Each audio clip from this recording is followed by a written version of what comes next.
আজ রবিবার, আর রবিবারের দুপুর মানেই মাছ, তাই আজ বানিয়েছিলাম জমজমাট স্বাদের রবিবার স্পেশাল কাতলা মাছের কষা। প্রথমেই সর্ষের তেলে পেঁয়াজ কুচিগুলোকে লালচে করে ভেজে তুলে নেব।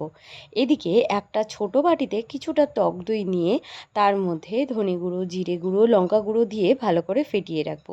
পেঁয়াজ ভাজা হয়ে গেলে সেই তেলেই মাছগুলোকে দুদিক সোনালি করে ভেজে তুলে নেব। এরপর একই তেলে কালো জিরে, কাঁচা লঙ্কা ফোড়ন দিয়ে আদা রসুন বাটা, ভেজে রাখা পেঁয়াজ বাটা, নুন, হলুদ, কাজু বাটা, পোস্ত বাটা দিয়ে ভালো করে কষিয়ে নেব। তারপর সামান্য জল দিয়ে ফুটে উঠলে দইয়ের মিশ্রণটা দিয়ে আবার কষিয়ে নেব। মশলা কষে গেলে অল্প জল দিয়ে ফুটিয়ে ভেজে রাখা মাছগুলো দিয়ে দেব।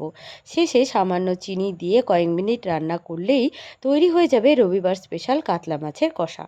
ভিডিওটি কেমন লাগলো কমেন্টে অবশ্যই জানিও, আর রেসিপিটা ট্রাই করতে ভুলো না কিন্তু।